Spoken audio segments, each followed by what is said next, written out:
Hello दोस्तों, कैसे हैं आप सब। हम लोगों ने आईटी टूल्स का पहला लेक्चर हम लोगों ने देखा था आईटी टूल्स में, और आईटी टूल्स और ट्रिपल सी का लगभग सेम सिलेबस अभी चल रहा है। तो उसमें हम लोगों ने बेसिक कंप्यूटर पढ़ा था, जिसमें टाइप्स ऑफ कंप्यूटर, हार्डवेयर, इसके अलावा इनपुट आउटपुट या और सिस्टम का डायग्राम भी समझा था। आज कुछ चीज़ें हैं तो वो चीज़ें भी हम लोग डिस्कस कर लेते हैं, लेकिन आज का जो मेन फोकस हमारा रहेगा वो हार्डवेयर पर ही रहेगा। ठीक है, तो जो कि ट्रिपल सी के अकॉर्डिंग और ओ लेवल के अकॉर्डिंग दोनों के लिए बहुत इंपॉर्टेंट है। लेकिन उसके पहले कुछ बेसिक बातें। सबसे पहली चीज एवोल्यूशन ऑफ कंप्यूटर या कंप्यूटर का इतिहास। तो ये चीजें हम लोग जानते हैं कि कंप्यूटर को है वो कंप्यूटर का इतिहास जो है वो 1945 से शुरुआत होती है, या किसी किसी बुक में आपको 1942 में मिलता है। जो कि पहला कंप्यूटर हमारा वेगस था, वहाँ से स्टार्ट हुई। और उसके पहले स्टोनहेंज चलता था, और उसके पहले भी कई सारे कंप्यूटर चलते थे। लेकिन उस समय एक चीज़ थी, किसी में भी स्टोरेज मेमोरी नहीं थी, या किसी भी कंप्यूटर में मेमोरी नहीं डाली गई थी। तो आज हम लोग पढ़ेंगे जनरेशन ऑफ कंप्यूटर। ठीक है,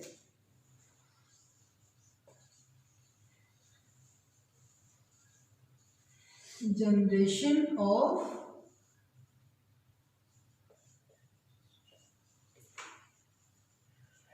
कंप्यूटर।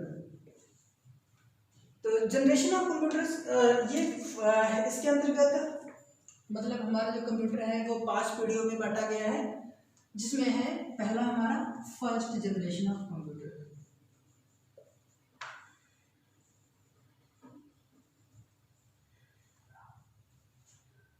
ऑफ कंप्यूटर, इसका जो टाइम पीरियड था वो 1945 से लेकर के टू 1955 तक रहा।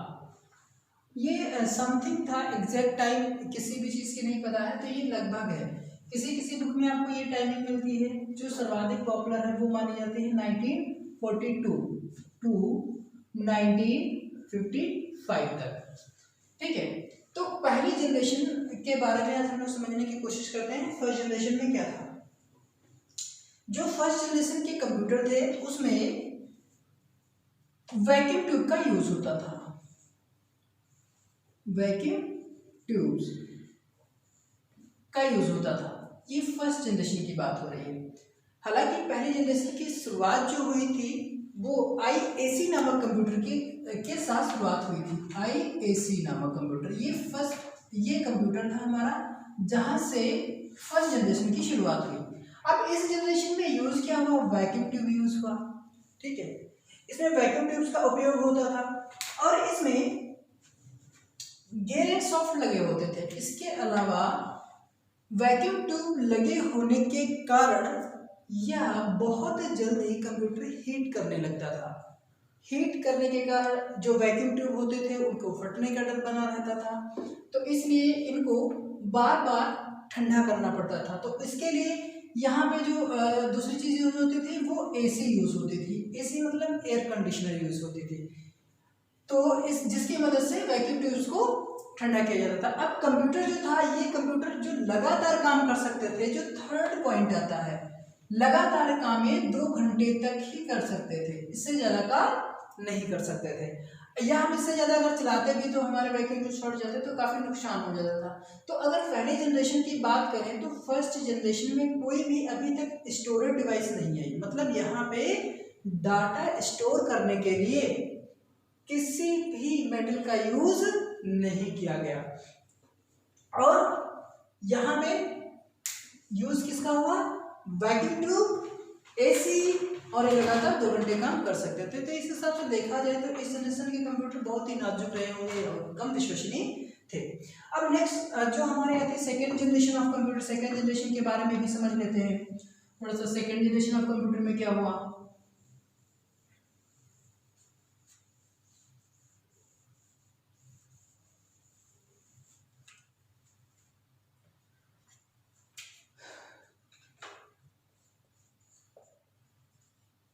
Second generation of computer.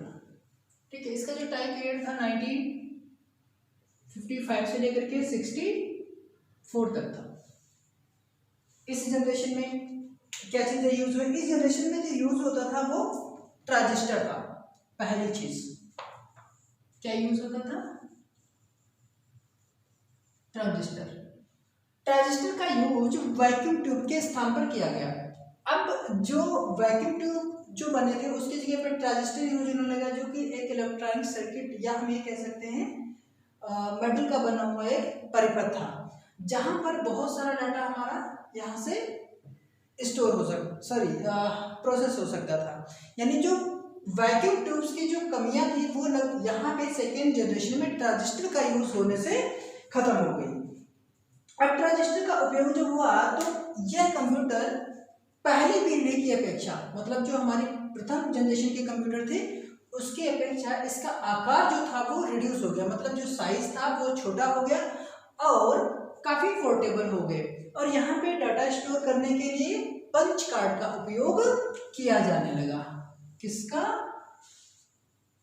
Punch card का उपयोग किया जाने लगा। मतलब यहाँ से हमारे सेकेंड जनरेशन से कंप्यूटर में डाटा स्टोर करना प्रारंभ हो गया।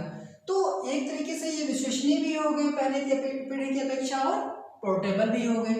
अब थर्ड जनरेशन की बात करते हैं। थर्ड जनरेशन की जो शुरुआत हुई वो आईसी से हुई थी।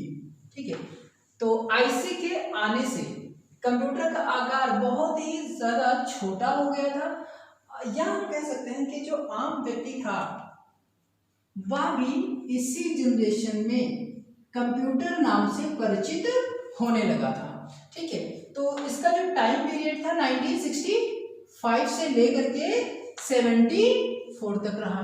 और इसमें यूज क्या हुआ? इसमें उपयोग आईसी हुई। आईसी का पूरा नाम इंटीग्रेटेड सर्किट है। और यहाँ पे डाटा स्टोर करने के लिए मैग्नेटिक डिस्क का यूज होने लगा। किसका? मैग्नेटिक यानी चुंबकीय पदार्थ का उपयोग होने लगा डाटा स्टोर करने के लिए। अब यहाँ पे सभी व्यक्ति, या हम ये कह सकते हैं आम व्यक्ति भी कंप्यूटर नाम की कोई चीज होती है जिससे परिचित होने लगा। और थर्ड जनरेशन से ही लोगों ने कंप्यूटर परचेज करना शुरू कर दिया और वो कंप्यूटर के बारे में जानने लगे। ये कंप्यूटर जो थे वो काफी पोर्टेबल होते थे और साधारण आदमी की क्रय क्षमता के अंदर होते थे। लगभग एक आम व्यक्ति की सभी जरूरतों को ये पूरा कर सकते थे। उसके बाद आती हमारी फोर्थ जनरेशन। फोर्थ जनरेशन जो है उसको भी समझते हैं। ये थर्ड हो गया, फोर्थ जनरेशन हो गया। फोर्थ जनरेशन के बारे में समझते हैं।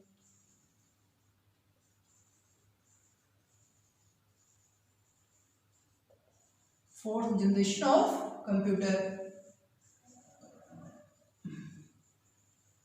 हालांकि अभी जो सिलेबस में है वहां पे जो टाइमिंग दी है 1975 टू अभी तक कोई डेट मेंशन नहीं है। वैसे कुछ जो अच्छे राइटर्स की बुक है वहां पे आपको टाइम मिलेगा 1984। ठीक है, अब यहाँ पे हुआ क्या इस चीज को समझते हैं। जो थर्ड पीढ़ी में जो आईसी यूज हुई, फोर्थ जनरेशन में आईसी का ही विकसित रूप तैयार किया गया। मतलब आईसी को ही डेवलप किया गया। यहाँ पे VLSI का यूज किया गया, जिसका पूरा नाम है very large scale integrated circuit. इसके साथ ही साथ यहाँ पे VLSI एंड ULSI मतलब कि ultra large scale integrated circuit use हुआ।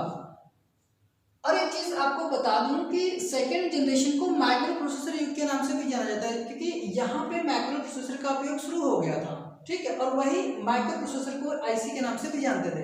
अब वही चीज यहाँ पे विकसित की गई। ठीक है, तो ये चीज हो गई। दूसरी चीज जो यहाँ पे था, ये इसमें डाटा स्टोर करने की क्षमता बहुत ज्यादा हो गई। मतलब यहाँ पे डाटा स्टोर करने के लिए मैग्नेटिक ड्रम को ही यूज किया गया, लेकिन उसकी कैपेसिटी जो थी वो काफी बढ़ा दी गई। उसके बाद आ जाता है, और ये कंप्यूटर अपेक्षाकृत बहुत ज्यादा छोटे थे और साधारण आदमी की क्रय क्षमता के अंदर थे। अगला जो आता है हमारा फिफ्थ जनरेशन। फिफ्थ जनरेशन ये अभी तक मेंशन तो नहीं है किसी बुक में, लेकिन जो लेटेस्ट बुक्स आ रही हैं उसमें ये चीजें दे दी गई हैं कि फिफ्थ जनरेशन में क्या होने वाला है, वो चीजें, ठीक है। तो उसके बारे में भी समझ लेते हैं। फिफ्थ जनरेशन ऑफ कंप्यूटर, अभी कोई टाइम ड्यूरेशन इसका नहीं दिया गया है कि इसका टाइमिंग क्या है, इसकी टाइमिंग क्या रहेगी, लेकिन इस जनरेशन में जो चीजें यूज हो रही हैं, या इसको हम ऐसे भी समझ सकते हैं जैसे हम लोग स्मार्टफोन यूज करते हैं, स्मार्ट वॉच यूज करते हैं, तो उनमें क्या चीजें हैं। सबसे पहली चीज एआई। एआई मतलब आर्टिफिशियल इंटेलिजेंस। फोन को कैसे पता चलता है कि ये आपका फेस है, वो कैसे अनलॉक हो जाता है आपका फेस देखते ही। स्मार्ट वॉच कैसे बता देती है आपको। स्मार्ट ग्लासेस होते हैं जो कि आपको डेस्टिनेशन पाथ बता देते हैं कि किधर ट्रैफिक है किधर नहीं है, वो सारा काम एआई पे होगा। और ये कंप्यूटर जो है आकार में बहुत ही ज़्यादा छोटे होते हैं। इसमें इन्हें क्वांटम फिजिक्स पर ही बनाया गया है, क्वांटम के अनुसार, जिस कारण इनके अंदर ये पावर दी गई है। अब उसके बाद आती हैं कुछ इम्पोर्टेंट लेटेस्ट आईटी गैजेट्स, तो उनके बारे में हम लोग ज़्यादा डिस्कस नहीं करेंगे, आप लोग अपनी बुक से पढ़िए। जिसे इसके बारे में मैंने भी बताया था, स्मार्ट वॉच है, ग्लासेस हैं, ठीक है। तो ये सब चीज़ें जो हैं वो लेटेस्ट आईटी गैजेट्स हैं। इसके अलावा ड्रोन कैमरा है, पेन विद कैमरा है जो कि आउटपुट के साथ साथ इनपुट भी काम करता है। इसमें वीडियो रिकॉर्डर या साउंड रिकॉर्डर सारी चीज़ें उपलब्ध हैं। इसके अलावा कुछ बेसिक एप्लीकेशंस हैं कंप्यूटर में जिनका यूज़ हम लोग आजकल बहुत ज़्यादा कर रहे हैं। जैसे बैंकिंग में कोई भी लेन देन है तो हम ऑनलाइन बैंकिंग, ऑनलाइन ट्रांजैक्शन करते हैं। इसके अलावा कुछ ऐप वगैरह भी यूज़ करते हैं, जैसे पेटीएम वगैरह है, ठीक है, भीम है, यूपीआई है, इन सब का यूज़ करते हैं। तो बैंकिंग में भी यूज़ हो रहे हैं कुछ एप्लीकेशंस। इसके अलावा हम लोग इंटरनेट यूज़ करते हैं, हॉस्पिटैलिटी में यूज़ करते हैं, एजुकेशन में यूज़ करते हैं। तो ये सब एप्लीकेशन जो है अलग अलग बनी है, ठीक है, जिससे यूजर का काम काफ़ी आसान हो गया है। इसके अलावा डेस्कटॉप पब्लिशिंग है, टेलीकम्युनिकेशन में तो बहुत ज़्यादा ही इंटरनेट का यूज़ किया जा रहा है इन एप्लीकेशंस का। इसके अलावा अगर हम सोशल नेटवर्किंग की बात करते हैं तो आपका व्हाट्सएप हो गया, फेसबुक है, मैसेंजर है, ट्विटर है, इंस्टाग्राम है, इन सब के जरिए आज हम छोटी से छोटी इन्फॉर्मेशन को पल भर में बहुत जगह शेयर कर सकते हैं, ठीक है। तो ये हमारे कुछ इम्पोर्टेंट एप्लीकेशन थे जो कि इंटरनेट में यूज किए जा रहे हैं। अब बेसिक हार्डवेयर एंड सॉफ्टवेयर के बारे में पढ़ते हैं हम लोग, जो कि इसके बारे में हम लोगों ने एक लेक्चर ऑलरेडी ले रखा है। वहाँ पे हम लोगों ने एप्लीकेशन और हार्डवेयर एंड सॉफ्टवेयर के बारे में विद डायग्राम के जरिए सीखा था और उसके बारे में पढ़ा था। और आज वही सारी चीजें हम लोग थोड़ा डेप्थ में पढ़ेंगे, ठीक है। हम लोग हार्डवेयर के बारे में डिस्कस करने जा रहे थे।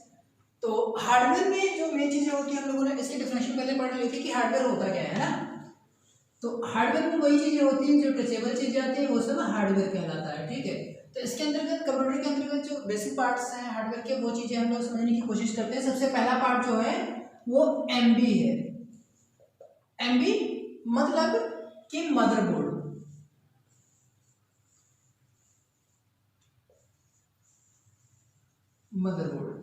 इसे हम सिस्टम बोर्ड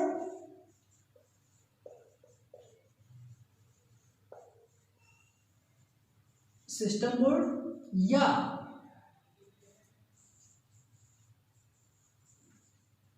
मेन बोर्ड भी बोलते हैं। ये एक सिलिकॉन वैली का बना होता है, सिलिकॉन एंड जर्मेनियम का बना होता है, बहुत बड़ी प्लेट होती है सिस्टम के अंदर। और यहाँ पे अगर आपको ऐसा नहीं समझ में आ रहा है तो कोई भी उपकरण ओपन करते हैं तो उसमें एक प्लेट मिलती है, जो प्लेट वो होती है उसी को हम मदरबोर्ड बोलते हैं, क्योंकि वह पूरे सिस्टम को कनेक्ट करने का काम करती है। जितने भी हार्डवेयर रिसोर्सेस होती हैं उन सबको जोड़ती है अपने जरिए। इसके अलावा किस कंपोनेंट को कितनी पावर सप्लाई देनी है यह भी यही डिसाइड करता है। तो इसीलिए इसे एमबी यानी मदरबोर्ड या सिस्टम बोर्ड या मेन बोर्ड कहा जाता है, जिसके जरिए हमारे सारे कंपोनेंट्स पार्ट्स आपस में कनेक्ट होते हैं। अगला आता है एसएमपीएस। सेकेंड पॉइंट जो होता है वो होता है एसएमपीएस, मतलब स्विच मशीन पावर सप्लाई या स्विच मोड पावर सप्लाई इसको बोलते हैं। स्विच मोड पावर सप्लाई, यानी इसका काम ये है, सबसे पहली चीज पॉइंट इसमें ये आ जाता है कि जो एसएमपीएस होता है वो अल्टरनेट करंट लेता है, यानी एसी करंट लेता है, मतलब जो इनपुट होता है वो एसी करंट होता है, ये होता है इन, और जो आउट होता है वो डीसी करंट होता है, ये होता है आउट। ठीक है, तो कहने का मीन्स ये होगा, ये लेता तो इनपुट में एसी करंट है अगर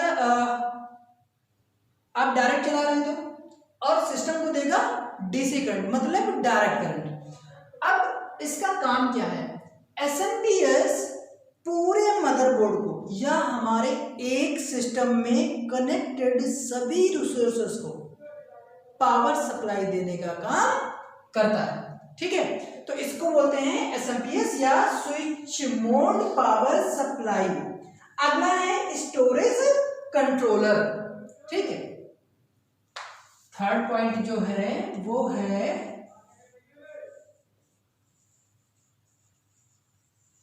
स्टोरेज कंट्रोलर, मतलब जो हमारे सिस्टम में डाटा स्टोर करने के लिए डिवाइसेस होती हैं उनको कंट्रोल करने का काम कौन करेगा, स्टोरेज कंट्रोलर। अगला जो हार्डवेयर होता है वो हमारा होता है ग्राफिक्स कंट्रोलर। ठीक है, फोर्थ नंबर पे ग्राफिक्स कंट्रोलर। अब ग्राफिक्स कंट्रोलर क्या करता है, ग्राफिक्स को कंट्रोल करने का काम करता है। इन सब चीजों के बारे में ज्यादा नहीं पढ़ेंगे। इसके बाद होता है इंटरफेस कंट्रोलर। ठीक है, तो ये कुछ हमारे हार्डवेयर थे, इंटरफेस कंट्रोलर। ठीक है, तो ये हमारा लगभग हार्डवेयर टाइप हो गया। इसके अलावा अब जो मेन पॉइंट आता है, जो हमारे सिस्टम की बैकबोन तो मदरबोर्ड को कहा जाता है। ठीक है, अब जो हमारा नेक्स्ट जो पार्ट सबसे इंपॉर्टेंट है वो है सीपीयू। ठीक है, तो सीपीयू के बारे में हम लोग नेक्स्ट वीडियो में डिस्कस करेंगे कि सीपीयू क्या होता है। ठीक है, और उसके बारे में जानेंगे। Thank you so much.